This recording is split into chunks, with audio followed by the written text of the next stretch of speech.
Hi guys, Dan Hendriksen here at Torquay Golf Club. Hashtag Ask Dan. I've had a comment come in via YouTube from a chap called James Black.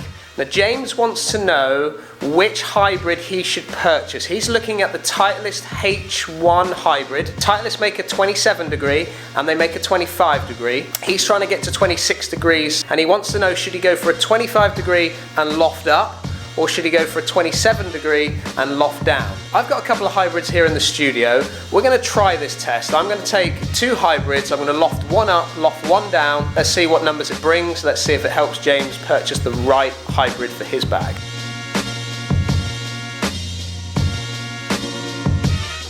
So I'm going to loft the 23 degree up by 1 degree, so I'm going to put it to 24, and I'm going to loft the 25 degree down a degree and bring it to 24 also. So same type of heads, nothing's going to change, all the internals are exactly the same. To try and get this experiment as true as possible, I'm going to be using the same shaft. So this is a Tensai, a stiff flex 70 gram shaft. It's designed to go in the 23 degree head, but I'm going to put it in the 25 degree head, so we've got the same length, same weight, everything's all going to be the same. 23 degree first, set at D4 setting, which gives me 1 extra degree of loft. So what am I expecting to see from the 23 degree to kick us off? I'm going to take this 23 degrees and I'm going to add a little bit of loft onto it. Now, if I add a little bit of loft onto this, you can see that the back edge starts to sort of sit down a little bit, which again helps maybe lift up that leading edge. I'm not saying that this is going to happen, but my sort of gut feeling with this is the fact that this little bit added bounce here, lifting up the front edge, it might bring my strike location a little bit lower in the face, which might change spin, it might change launch, but I'm not sure if it's going to change anything with the yardage.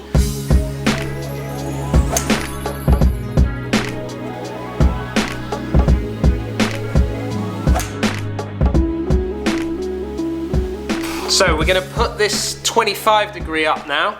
We're going to set it at D1 setting, which is taking off 1 degree of loft. Now, similar sort of feel with this. I've got 25 degrees of loft here. I'm now de-lofting it by a degree. The back edge now starts to possibly lift up slightly, and the front edge starts to drop down. Now, if I do this, it might bring up the strike location just a fraction higher in the face. I'm not saying this is definitely going to happen, but that's kind of my feeling that I'm going to get from it. If I push the strike location up in the face, where the roll and bulge is working on this particular club, it might push the launch up. If it pushes the launch up, it might also bring the spin down. So anything struck low in the face is going to spin higher. Anything generally struck higher in the face should hopefully bring the spin down.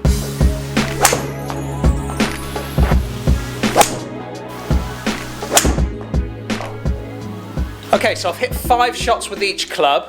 Now, after the discussions of what we said about how the club would sit and how it might change strike, my first impressions looking down at each club, I didn't notice anything majorly different visually from the club maybe sitting up or the leading edge sitting down. I also didn't feel that there was any difference in strike. Normally you can kind of feel when you're hitting it higher on the face or lower in the face. In these two particular clubs, I wasn't feeling that, so it was all feeling very similar. We've got the results in. You can see here my first 5 shots with the 23 degree plus 1 degree, bringing it to 24. And then you can see my second 5 shots with, or my next 5 shots with the 25, de-lofting it by a degree, bringing it to 24 degrees. 23 degrees let's start off with. So ball speed 131 off the face on an average. 129.8 off the face, so within a couple of mile an hour ball speed, again subject to strike. You can see launch here 16.5 on an average compared to 16.0. So you can see that the de-lofted club is popping it up in the air a little bit more than, let's say, the more added lofted club. So here's the difference now. Look at the spin.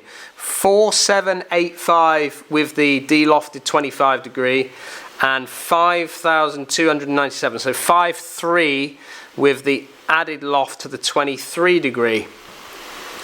Average height with both 36 yards high, and distance, look at that, carry 193 and 193, and getting 1 more yard roll out with the de-lofted 25 compared to the added loft of 23. Now for me, that has been a fantastic experiment.